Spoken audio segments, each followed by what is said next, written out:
Calvin Can't Fly, The Story of a Bookworm Birdie by Jennifer Berne, illustrated by Keith Bendis. Calvin is a starling. He was born under the eaves of an old barn with his 3 brothers, 4 sisters, and 67,432 cousins. Starlings have big families. Right from the beginning, Calvin was different. Right from the day all the little starlings tumbled out of their nests to discover the world. Charlie discovered worms. Adeline discovered grass. Clement discovered dirt. Aubrey discovered water. And Calvin? Well, Calvin discovered a book. While all of Calvin's cousins chased beetles, bugs, and ants, Calvin was learning to read letters, words, and sentences. At night, his cousins dreamed of insect eating and garbage picking. Calvin dreamed of adventure stories, legends, and poetry. He even dreamed that someday he'd become a great writer himself. On June 1st, when all the little starlings lined up for flying lessons with their teacher, Mr. Wingstead, Calvin was nowhere to be seen. "Where is that bird?" Actually, Calvin was in the library. As the other little starlings were learning to swoop and hover and fly figure eights, Calvin buried his beak in books, and there his mind soared. Calvin read about pirates and cavemen, volcanoes and rainbows, whales and dinosaurs. Calvin especially loved dinosaurs. He learned how the planets circle the sun, what makes the wind blow, and amazing facts like how caterpillars grow up to become butterflies. His books took him to places wings never could, and his heart fluttered with excitement. Calvin's cousins called him Nerdy Birdie, Geeky Beaky, and Bookworm.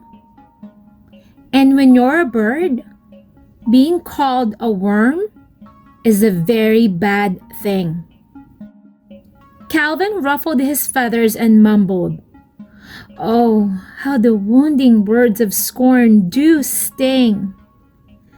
Then he sadly waddled back to the library, the only place where he was happy. And so he spent all summer reading, learning, and absorbing everything his little starling mind could. Until the first leaf turned orange and fell to the ground. The fall winds sent a chill through the old barn. Summer's nests blew to the floorboards. It was time to head south. His cousins warned, "Calvin, you better learn to fly. In a couple of days, we've got to be out of here." Calvin said, "Oh yes, migration. I've read about that." His sister asked, "Calvin, can you fly?"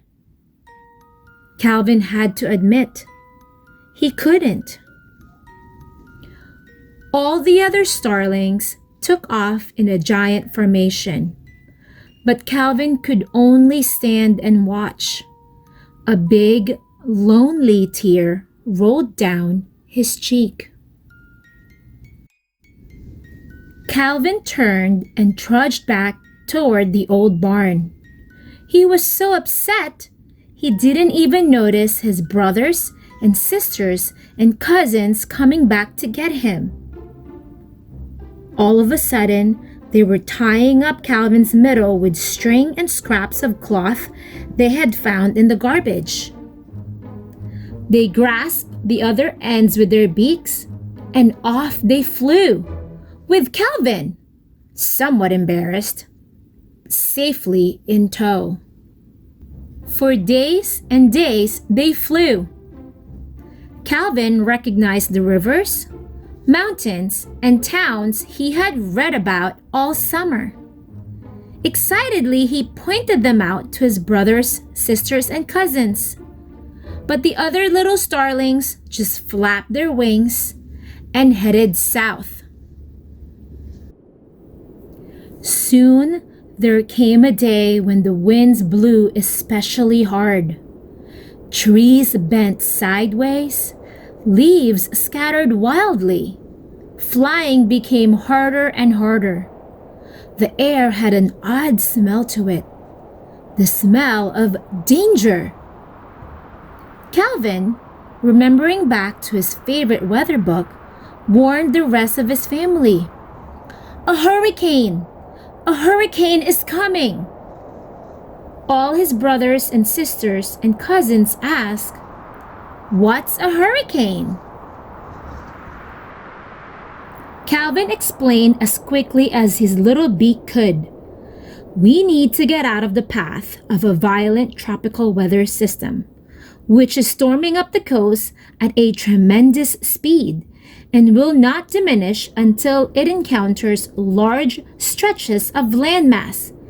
Everybody, make haste into that cave." They had no idea what Calvin was saying, but they had to admit it did sound real. So the flock made a loop-the-loop left, a dipsy-doodle right, and dove into the cave. They did everything Calvin told them to.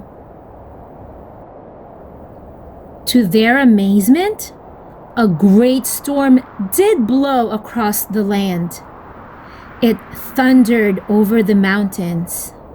It roared through the villages. It smashed and crashed, rumbled and raged, just as Calvin had predicted. The whole big starling family gathered together, watching in fear and awe. The storm finally ended. The sun came out in the sky, and the starlings came out of their cave. They were safe and sound, all because of Calvin. They celebrated with a great starling party in honor of Calvin. They ate big, juicy worms and yummy, crunchy beetles. They danced and sang songs about how Calvin had saved their lives. They toasted Calvin with acorn caps filled with fresh, clear mountain water. Calvin was so happy and felt so good deep down inside that he jumped and hopped and danced and flapped his wings. And flapped his wings. And flapped his wings. All the other starlings looked at him in amazement.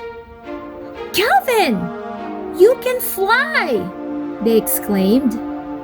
And Calvin, the happiest starling in the whole wide world, chirped, "Why, yes, I do believe I can." And they all flew south with big, wide smiles on their little starling faces, especially Calvin.